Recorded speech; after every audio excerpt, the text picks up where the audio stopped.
Y'all, freaked out? I mean, I'm telling you, like, nerves, like, through the roof. Today is part 2 of our new series where I am diving into the past as I react to some of my old episodes of Never Say Never with Jeff Jenkins. And today, we're going to Japan. So cue the intro, let's go.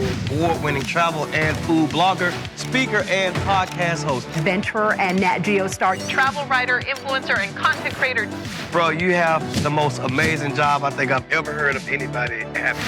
The dreamer and the star, we're gonna all be talking about Jeff Jenkins. So in this episode, I am gonna train like a sumo wrestler, and my challenge is to wrestle a former world champion in sumo wrestling. It was interesting to see just a wide variety of people. Like, I thought everybody had to be like plus size, but they weren't. Yeah, they just threw me right in. Like, they was like, all right, you're gonna go learn how to do sumo. He said, I'm big, yeah, I know. Do you say that now? 'Cause I definitely know. I do want y'all to know that in Japan, sumo wrestlers are considered like the LeBron James, and they're like gods in some kind of ways. So there are a lot of people's heroes in Japan. Everybody else is doing it so good, and look at me. But I can tell y'all right now, my legs were gone. Like, they were the worst leg days I've ever had in my life. I don't know if y'all know, the first country I ever went to was Japan. I went to work as a camp counselor on American military bases. Had a ball. Japan's also my favorite country to visit. From the culture to the tradition, the cuisines, incredible. It's immaculate. Oh, this is like where I stayed at. They had me in like an authentic Japanese like spot. Oh, this is when I was looking for the bed. Bed. お布団. I didn't get what people was doing. They didn't tell me none of this. That was my office moment. I looked at the camera to break fourth wall because I am the biggest fan of The Office, and I had to make sure I got that in there. But I'm not gonna lie, I actually felt the comforts of that bed. And downstairs was this onsens where it's like the spas. So I was able to like relax my muscles while I was out there. It made sleeping on the floor a little bit better. Oh, this is day 2 of sumo wrestling. That was cool that they taught me how to like clean up the ring and then like all the rituals and stuff that I do. Seeing this man in the ring for the first time, I was like, y'all want me to go up against him? This guy? Woo! Y'all, freaked out? I mean, I'm telling you, like, nerves, like, through the roof. Shohozan, literally so many people around Japan knows who this man is. Like, literally, it was wild. It definitely was wild. There goes my dog, Chuck. Let's go. So Chuck is a martial artist and a stunt man. So he's in a lot of movies in Japan. He was able to teach me some stuff. I was nervous. I thought I was getting it. I was.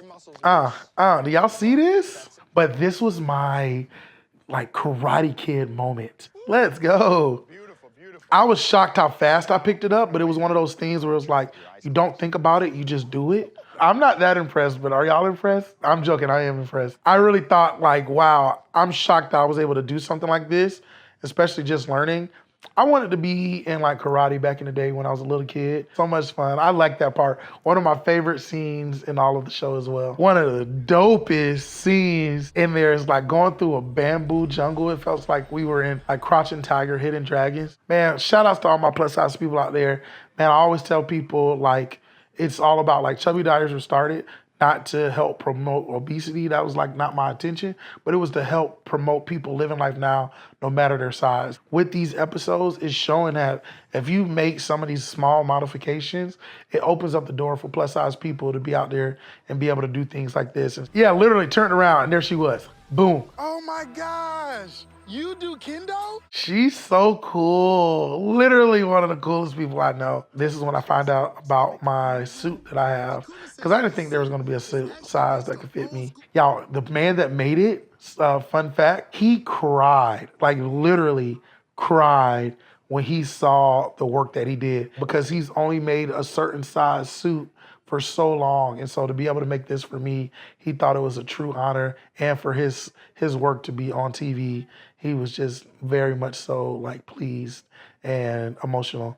Oh, this is me doing it. I don't know what I'm doing, y'all. I'm trying my hardest. I'm thinking I'm gonna hurt her, but then she literally was hurting me. Like I almost felt like I was gonna get a concussion. When she would hit my head, you can hear the crack, the pow. One of my favorite scenes, definitely. Cool fact, we're the first camera crew in the 500-year history that was able to shoot at this temple. Once again, I tried to get my culture, I tried to get my school and like where I'm from in there. And this is, taiko drums was like what they would do or like play as they got ready for battle, but now they use them for like festivals and stuff like that. So like, man, I thought I was cool. I was ready to do this. I am literally just as surprised as y'all were when they brought that thing out. And I was like, what is happening? Yeah, that was fun. That was a lot of fun. Me doing this show and what made it like, what pressed me to get through it was I wanted to inspire other people to be able to live life now. And one way of doing that is to get over my thoughts or like how I thought people would look at me. And it was actually very interesting because we fought on this like for days. Like, am I taking my shirt off or am I not? And I was like, man, I don't want to take my shirt off. But I ended up doing it because of me thinking about others. Me stepping outside of my comfort zone, it allowed or liberated others to do the same. So I thought that was really cool. So Japanese people are very private people. Like literally, they're very keep to themselves kind of people. But for some reason, when they get into onsen, they have to get butt naked. Like literally, like they're literally no clothes the whole time. And for some reason, it's just normal. And walking out there was wild. And this is my first time meeting Shohei-san. Oh, here we go. Y'all, nervous. I was trying to do the death stare. You see how that like death stare is right there? I smiled too much. But he said, look at their throat. I don't know what it is, but if you look at their throat, it just gives you like this, come on, Jeff. Like literally, I was trying to like grab and get to him. And even after the match, he was saying how like, man, he's a great like opponent. Like he couldn't get around me and I couldn't get under him. And the main thing was making sure he did not get on my mawashi, which is the thing that goes around. Like it looks like a little diaper. Oh, there I go. I was over. Okay, literally this took like 30 to 40 seconds and I was about to die.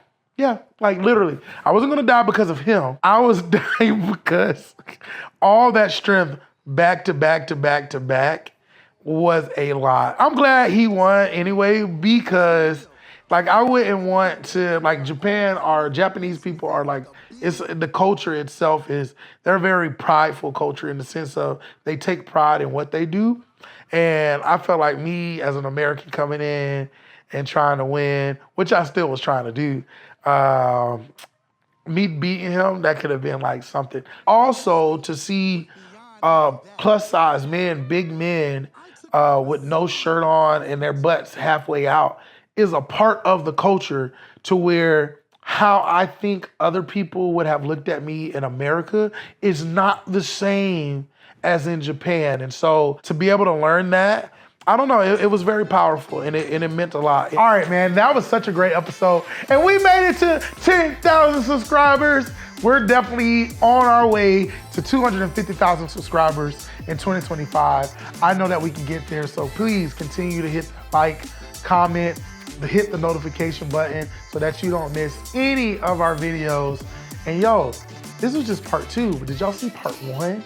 When I actually get in the water with whale sharks, like literally sharks, it's big as school buses. You should check that one out, like right here. And I'll see you in the next one. Let's go!